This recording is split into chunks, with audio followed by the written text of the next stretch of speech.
In the name of the Father, and the Son, and the Holy Spirit, one God, amen. Happy New Year. One of the important things for us to always keep in mind and maybe to reflect on from year to year is the idea of mercy. A lot of times by the end of the year, we can look back at our year and maybe we have a lot more enemies than we did at the beginning of the year. We have people that have offended us, have hurt us, have done something to us, and it's been difficult for us to let go of those things, and we find ourselves clinging on to some kind of a hatred or some kind of, anger toward these people. And what happens from year to year to year is that we keep accumulating these things on us, and that over time we find ourselves maybe filled with anger and filled with hatred and filled with rage and filled with self-pity over all the things that maybe have happened to us. And I'm not trying to deny that these things happen. We live in a broken world and we live with broken people, and we ourselves are broken. And just as other people harm us and hurt us, we inadvertently, without wanting to, do the same to others. And so we live in this system that is a broken system that causes us to feel broken, that causes other people to feel broken. And so the question is how do we live together in such a system? How do we live together in a place where we know that other people are going to hurt us, and we know that we are going to hurt other people? One person might say, you know what, I'm gonna be isolated. I'm gonna live by myself. I'm not gonna allow myself to be harmed again, so I'm gonna isolate myself, separate myself, so that I don't have to be exposed to people anymore. And usually it takes some time to get to that point, to say, you know what, I'm not going to be, I don't like people. I don't want to be with people. Okay, but at least it starts one person at a time. This specific person bothered me, insulted me, cursed me, cheated me, rejected me, oppressed me, stole from me, mocked me, whatever it is. And so I harbor resentment against this person, and I say, this person, I'm not going to deal with them. And then maybe a few months later, there's another person that comes and does the same thing, something to me that bothers me. And I say, you know what, this person, I'm not gonna deal with them anymore. And after some time, we find ourselves that no matter where we go, there's always that person that we need to avoid. There's that one person and if I see them, my day is ruined. And if I see that they're over there, I go the other way. And I don't want to see them, because if I see them, it ruins my day, makes me angry, makes me lose my peace. And some people, to an extent, they say, you know what, I'm not even going to go to the place where I know that person is. If it's like an outing and I know that person's there, I'm not going to go. If it's in the church and that person is there, I'm not going to go. Where is this leading us? If everywhere I go, there's people that have hurt me, and I can't overcome this, and I can't forgive this, and I can't move on from this. And so this is why I'm going to talk about today the idea of blessed are the merciful. Blessed are the merciful. The merciful are the ones who not can escape from being hurt, not can pretend that they were not hurt, or dismiss the act that was done as though it wasn't actually as bad as I think. No, it was bad. It's not. I'm not trying to say that say that whatever it is that this person did to me wasn't really a big deal. No, it might be a very big deal what they did. And actually, what we do to God is a big deal. And what we have done to Him for millennia is a big deal. Okay, but what is God's response to our sin against Him? It is mercy, right? Mercy is to give someone something that they don't deserve, to spare them from judgment that they do deserve, right? It is not to try to dismiss their action as not being painful or hurtful, okay? In Matthew 18:15, it says, "Moreover, if your brother sins against you, go and tell him his fault between you and him alone. If he hears you, you have gained your brother," right? I need to make an effort to reconcile with my brother, right? This is what he's saying, is if my brother sins against me, what is the first thing I should do? The first thing I should do is not run away. The first thing I should do is not fume in anger inside myself and never speak. The first thing I should do is to go and talk to this person, right? Because I want the relationship to be smooth. I want the relationship to work well. What should I do? I should go talk to this person. And if he hears me, I have gained my brother, right? I have resolved things, right? I don't just leave them. But sadly, what sometimes do we resort to? We resort to revenge, okay? To revenge. And in the human world and in this world that we live in, revenge is very much acceptable. It's very much something that we do. If somebody curses me, my first instinct is to curse them in return. Okay? If someone hurts me in some way, my first instinct is to hurt them in return. Romans 12 says, "Beloved, do not avenge yourselves, but rather give place to wrath.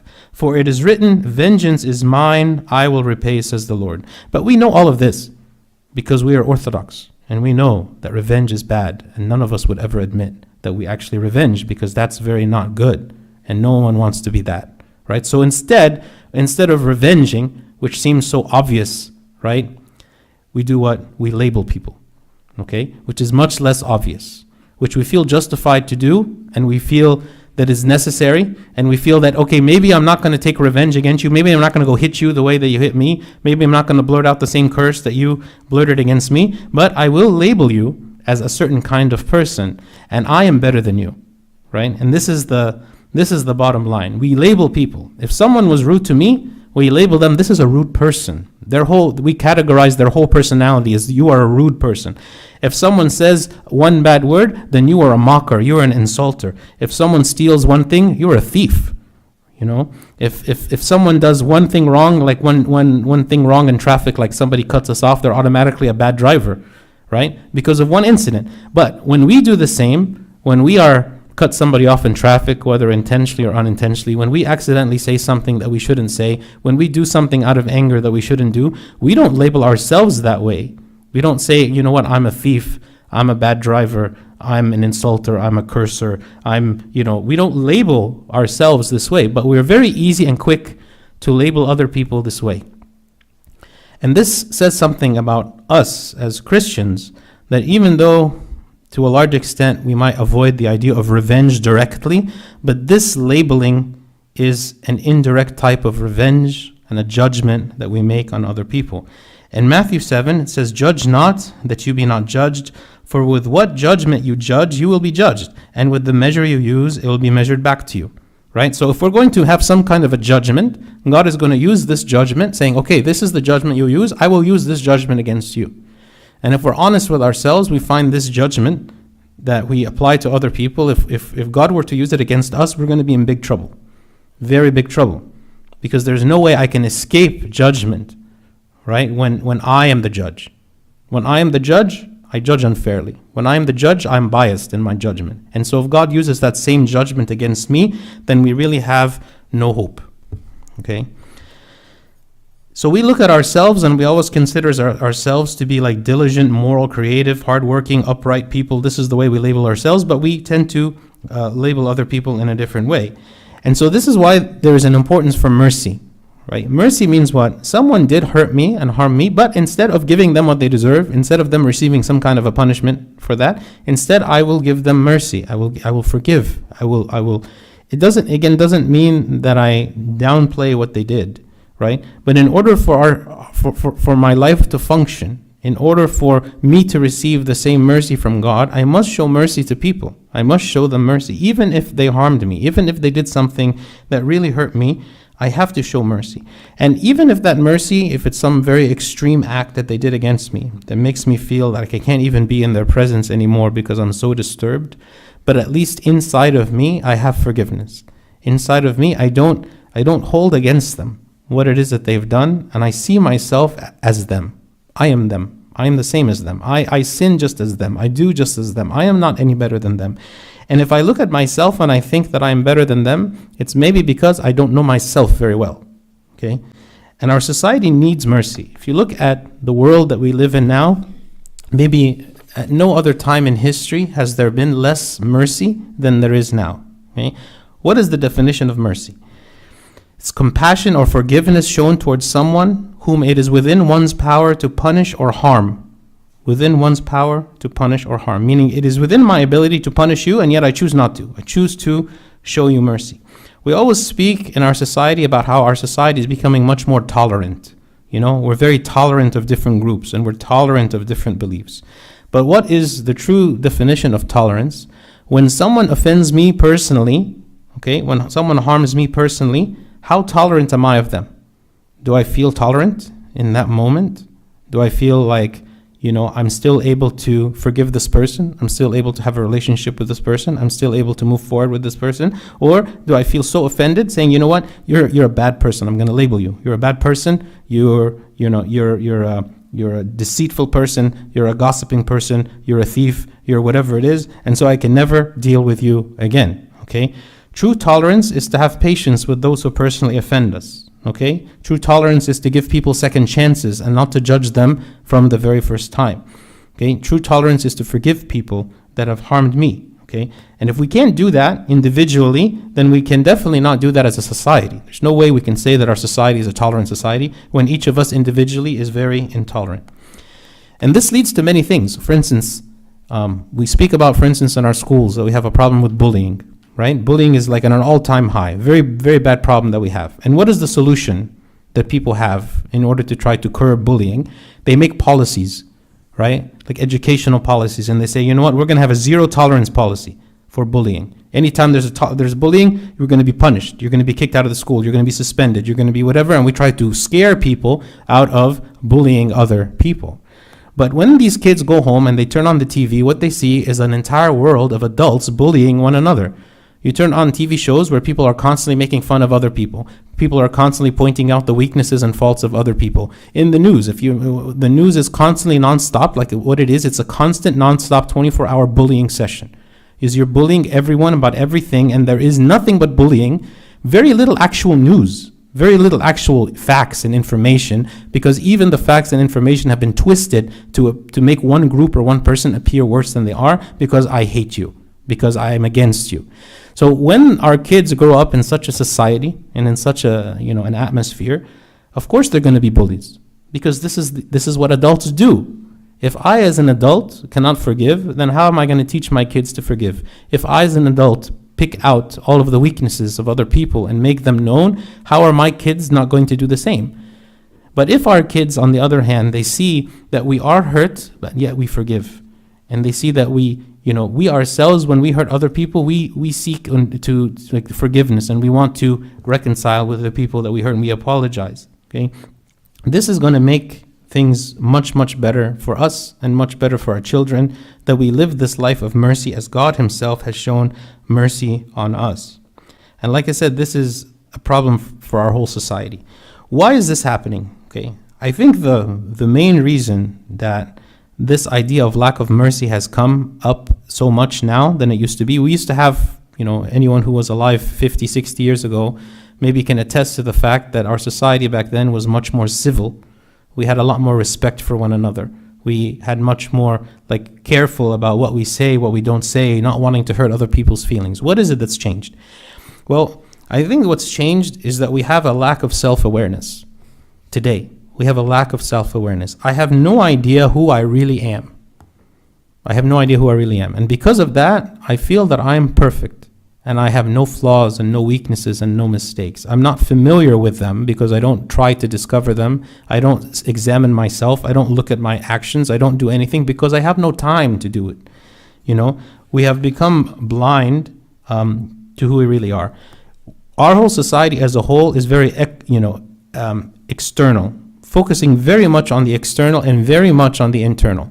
For instance, we understand nature so well. We understand science and discoveries and all these things, and we know about stuff that exists hundreds and thousands and millions of light years away, and we've seen it and we've studied it and we know all this stuff about it and we talk about it, and we're so proud of ourselves because we know these things. But we don't look inside of ourselves and say, what is here? What is close inside of me? Why is it that I do what I do? Why is it that I act the way that I act?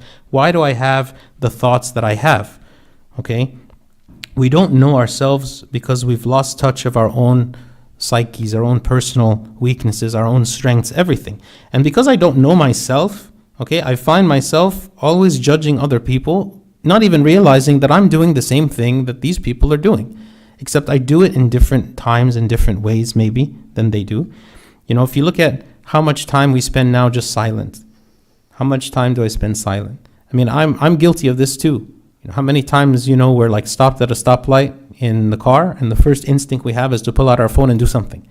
Even the few seconds that we're, have without having anything in particular to do or to focus on, I've lost the art of simply just contemplating, simply just thinking, simply just looking at my life, looking at myself, thinking, what is it that I'm doing? Even when it comes time to pray, we're fixated with the idea of finishing our prayer as fast as possible so we can feel good that I prayed today and then go on with my day. How much harder is it just to say, you know what, I'm going to take some time and just reflect on my life, reflect on myself. There used to be a time, I remember, when I was younger, before there was cell phones, that when you go to a doctor's office and you're waiting to be seen, you had nothing to do. People opened magazines, but that was the extent of what you could do in a doctor's office, or that you would actually have to wait in line, and in the line there would be no phone. There's nothing you can do. You didn't have anything to do. And so in those times, you actually were forced to think a little bit, to think about things. And you might think about all kinds of different things, but part of the things you thought about was yourself, your life, your decisions, and part of that helped me to be aware of who I am, so that I can go into relationships with other people, not blinded, not knowing who I am, but very clearly knowing my own weaknesses. So when I know my weaknesses, when I see another person committing those weaknesses, committing those sins, I'm not so quick to judge. I'm not so quick to pounce on them. But I think to myself, you know what? I'm going to show mercy to this person because I myself am not deserving of God's mercy that He gives to me.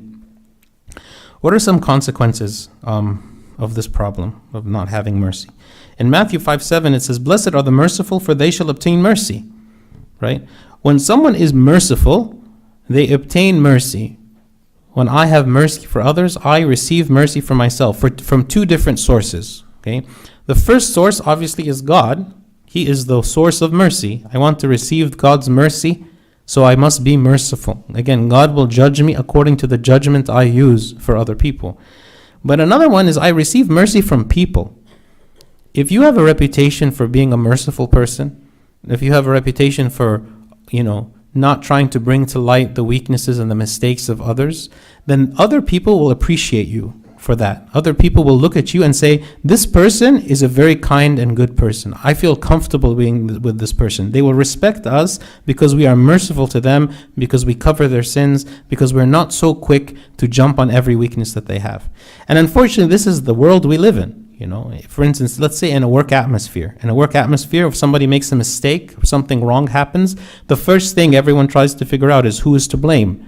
And this person that is to blame, they're trying to not accept responsibility for what it is that they did, because they know that if they accept responsibility, then they might get fired. Something bad is going to happen to them. Because we live in a society where there always has to be somebody wrong, and that person who is wrong has to be crucified for what they did. We can't just have mercy. We can't just say, okay, you know what? Maybe this was a mistake. It's okay. We'll do better next time. Let's learn from the mistake. No, instead we have to point and say, no, you are at fault. So this one consequence. Another consequence, we read in Proverbs 11:17, "The merciful man does good for his own soul, but he who is cruel troubles his own flesh." He who is cruel troubles his own flesh. Why? Why does a person who is not merciful trouble his own flesh? Because a merciful person has a pleasant life, much more than a non-merciful person. A merciful person can forgive. So a merciful person doesn't have a life filled with enemies everywhere that they go. Not because his interaction with people is different than anyone else. It's because his response to other people is different than other people, right? I might go to all the same places that another person goes, and I might have all the interactions with other people, but one person is very sensitive and takes everything personally and is very easily offended. And when they are hurt, they don't forgive. And so they have enemies everywhere. They have enemies everywhere. Why is it that some people, their entire life is filled with people who are their enemies, whereas another person is not? Is the problem with everybody, or is the problem with the person? Right? Maybe I'm just not willing to let go of things. I take things too personally. I take things too harshly. And even what's, justified, I'm not willing to let go and to say, you know what, I forgive you for what you have done. So a person lacking in mercy is very easily stressed, very easily has broken relationships, not long-lasting relationships, have unresolved pain and anguish. And because again, it's not about what's happening to them as much as what their response is to what's happening. Again, I'm not trying to discount that there are situations that, are extreme and that people might hurt us right? I'm not trying to discount that, but I'm saying a lot of our day-to-day interactions can result in animosity and anger between people, and especially maybe between spouses, that can be easily avoided, and just saying, you know what, I forgive you. I don't agree with what you did, but I forgive you. Let's get on with our lives. Instead of making a big deal of who was right and who was wrong and all this, just as maybe you hurt me in the relationship, I'm also going to hurt you. Okay, so let's just agree to be merciful to one another and just say, okay, you know what, let's just keep going. This is not important. Let's just keep going and try to resolve whatever that we can. So in conclusion, I would say when we look back in the year of 2018 and we say, what are the greatest things that we can do to try to close out the year, is to think about those people who maybe have hurt us, and instead of adding on to the list, adding along to the pile of people that I already have in my mind of who are my enemies, the people that have upset me, the people who have hurt me, the people I want to avoid, the people I want to be isolated from, the people that I can't forgive. Instead, I say, you know what, I'm going to forgive these people. All the people in 2018 that harmed me, I'm going to forgive them. And next year, I'm going to do the same thing. And I'm going to start forgiving also the people that have hurt me in the past. So that God willing, on the day where I go to heaven, I can honestly look to God and say, God, I have no enemies. I have had mercy on everyone. Now please have mercy on me, just as I have had mercy. And this is what Christ said. He said he will have mercy on us, and he will judge us according to the same judgment that we have others. We gain nothing by judging. We gain nothing. We don't get revenge. We don't hurt. We don't justify anyone. No, we ourselves gain nothing by having judgment for others, but we gain everything by forgiving and having mercy toward others, just as God has mercy on us. So may God grant us a blessed 2019, one that is full of hope and full of reconciliation and love and peace between us and our friends and our family. And glory be to God forever. Amen.